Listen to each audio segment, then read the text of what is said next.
এভাবেই মঞ্চ কাঁপিয়ে নাচে গানে হাজারো প্রবাসীদের মন মাতালো বাংলাদেশের তারকারা।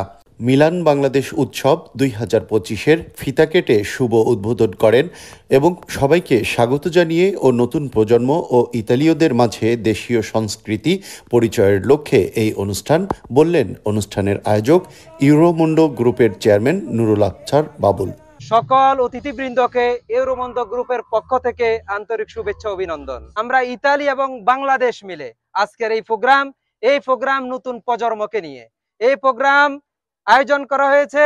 আমাদের দ্বিতীয় প্রজন্ম যারা এখানে ডাক্তার, ইঞ্জিনিয়ার, অ্যাডভোকেট হয়েছেন তাদের জন্য এই সম্মাননা হবে আজকের এই মিলন মেলা তাদেরকে উদ্দেশ্য করে। অনুষ্ঠানে বিশেষ ক্রেস্ট প্রদান করা হয় অনুষ্ঠানের প্রধান অতিথি বাংলাদেশ জাতীয় ফুটবল দলের খেলোয়াড় ফাহমিদুল ইসলামকে। আমি অনেক হ্যাপি এখানে আসার জন্য। থ্যাংক ইউ সবাইকে যে আমাকে এখানে ইনভাইট করছে। আশা করি আমি দেশের জন্য ভালো কিছু করবো, সবাই আমার জন্য দোয়া করবেন। গত ৬ জুলাই রবিবার মিলানোর একটি খোলা মাঠে এতে অংশ নেয় হাজার হাজার দর্শক। দিনব্যাপী অনুষ্ঠানে বাংলাদেশ ও ইতালীয় জাতীয় সঙ্গীতের মাধ্যমে শুরু হয় আয়োজন।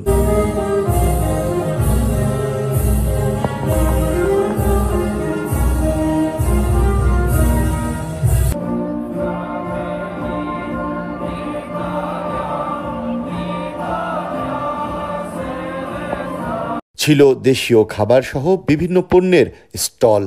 মিলান টু ঢাকা বিমান টিকিট ও আইফোন সহ বিভিন্ন পুরস্কার। শেষে ছিল মনোজ্ঞ সাংস্কৃতিক অনুষ্ঠান। অনুষ্ঠান উপস্থাপনা করেন অভিনেত্রী স্বর্ণলতা দেবনাথ। বলেন, ইতালি যেন এক টুকরো বাংলাদেশ। আমাদের বাঙালিরা যে আসলে অসাধারণ সেটার প্রমাণ আজকে আমরা পেয়ে গিয়েছি। এক টুকরো বাংলাদেশ পেয়েছি। আমাদের শিল্পীরা এত স্বল্প সময়ের মধ্যে তারা এত ভালোবাসা দিয়েছে। আসলে এই ভালোবাসাগুলো দেশে যাওয়ার পরে অনেক মিস করবো ইটালির যারা ভাই বোনরা ছিলেন আজকের আয়োজনে। নৃত্য পরিবেশন শেষে প্রবাসীদেরকে শ্রদ্ধা জানিয়ে শুভেচ্ছা জানান অভিনেত্রী তানহা তাসনিয়া। আমরা চেষ্টা করেছি যে আমাদের যারা রেমিটেন্স যোদ্ধা আছে, যারা ইটালিতে থাকে বাংলাদেশের, তাদেরকে সবসময় আমি স্যালুট জানাই, বিকজ তারাই আমাদের দেশের সম্পদ এবং তারাই আমাদের দেশের গর্ব, এবং তাদের জন্য আমার এই পারফরমেন্স আজকে আমি উৎসর্গ করেছি। তারা যেন সবসময় ভালো থাকে, তাহলে আমাদের দেশ ভালো থাকবে। সঙ্গীত পরিবেশন করে ও প্রবাসীদের সাথে মিশে প্রাণ জুড়িয়ে গেল বললেন সাগর বাউল। গান শোনার বা বাংলা সংস্কৃতিকে কাছে পাওয়ার যে প্রয়াস, সেটা একদম কাছাকাছি দেখলাম এই ইতালির মিলানোতে। Thank you so much. অনুষ্ঠানে বক্তব্য রাখেন মিলানো পৌরসভার 5-এর কাউন্সিলর বিভাস চন্দ্রকর। মেলাতে উপস্থিত ছিলেন 2000-এর বেশি ইটালিয়ান বিভিন্ন দেশের মানুষ এবং আমাদের বাংলাদেশি প্রবাসীরা। 3 জন ইটালিয়ান মন্ত্রী ছিলেন সেখানে। এছাড়াও আমাদের কমিউনিটি মিলান আর আমাদের লোম্বার্দি বিভাগের কিছু কাউন্সিলর ছিলেন।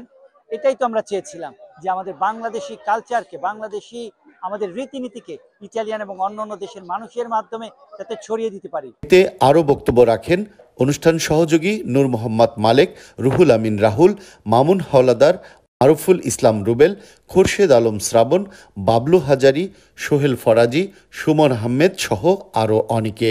আমার কাছে অত্যন্ত আনন্দ লাগতেছে যে আমরা অনেক বছর পরে আমাদের সেকেন্ড জেনারেশনকে, আমাদের থার্ড জেনারেশনকে যেন স্মরণীয় করে রাখতে পারি। সেই কারণেই আজকের এই প্রোগ্রাম। আমি আমার পরিবার সহ উপস্থিত হয়েছি। এখানে উপস্থিত হয়ে মনে হচ্ছে আমি যেন বাংলাদেশে আছি। লাকি কুপনে বিজয়ীরা ধন্যবাদ জানান আয়োজকদের। এটা আশা করি নাই, কিন্তু অনেক ধন্যবাদ সবাইকে। আমি ধন্যবাদ জানাই ইউরোমন্ডো গ্রুপকে আজকের এই অনুষ্ঠানে। আর সবচেয়ে খুশির বিষয়, আমার মাইয়ার জন্য 3 নম্বর পুরস্কারটা পেয়ে আমি খুব খুশি। এই আয়োজনের জন্য আমি সবাইকে ধন্যবাদ জানাচ্ছি। এই ধরনের যত কমিউনিটির প্রোগ্রাম আছে, ন্যাশনাল এক্সচেঞ্জ এবং পপুলার ট্রাভেলস এন্ড ট্যুর সবসময় আপনাদের পাশে থাকবে।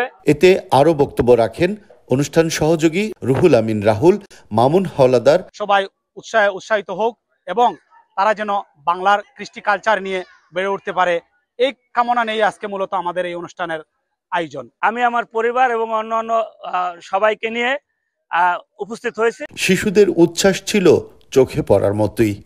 আমি অনেক খুশি আর ভালো লাগছে। এত সুন্দর অনুষ্ঠান উপহার দেওয়ায় আয়োজকদের ধন্যবাদ জানান আগতরা। যারা এই আয়োজনটা করছে তাদের আমাদের সবার পক্ষ থেকে ধন্যবাদ। এমন আয়োজনে অংশ নিয়ে খুশি প্রবাসীরা। আমার ছেলেকে এখানে আজকে সম্মানিত করার জন্য আমি অত্যন্ত আনন্দিত। স্টল নিয়ে দেশীয় খাবার সহ বিভিন্ন পণ্যের পসরা বসিয়েছিল দেখার মতোই। আমি আপুদের জন্য এখানে এসেছি মেহেদি নিয়ে। মান্তবা থেকে আসছে জুয়েলারিকে নিয়ে। এই পেজটার মধ্যে আপনারা হচ্ছে কি বাংলাদেশি, ইন্ডিয়ান, পাকিস্তানি প্রোডাক্টস পেয়ে যাবেন। প্রেজেন্টেশন করার মেন উদ্দেশ্য হলো আমাদের যে বাংলাদেশ সংস্কৃতি, বাংলাদেশের যে খাবার, যে কৃষ্টি কালচারটা, সেটা আমরা 15টা দেশের মাঝে ছড়িয়ে দিতে চাচ্ছি। হাজার হাজার প্রবাসী বাংলাদেশিদের মাঝে ইতালি সহ অন্য প্রায় 16টি দেশের নাগরিকরা অংশ নেয় এতে। উৎসবে অংশ নেয় ইউরোপ ও ইতালির বিভিন্ন শহর থেকে আগত হাজার হাজার দর্শক। মিলানোতে দীর্ঘদিন পরে এই অনুষ্ঠানের মাধ্যমে প্রবাসী নতুন প্রজন্ম ও বিদেশিদের মাঝে বাংলাদেশের কৃষ্টি, সংস্কৃতি ও ঐতিহ্য পরিচিত লাভ করবে, এমনটি প্রত্যাশা আয়োজকদের। নাচে গানে হাজারো দর্শক হৃদয়ে ভালোবাসায় আর আনন্দে ভরিয়ে দিল দেশের তারকারা। মিলান বাংলাদেশ উৎসব 2025-এ অংশ নিয়ে প্রবাসী বাংলাদেশিদের মিলন মেলায় মনে হয়েছিল ইতালির মিলানো হয়ে উঠেছিল এক টুকরো বাংলাদেশ। রিয়াজুল ইসলাম কাউসার, চ্যানেল 24, মিলান, ইতালি।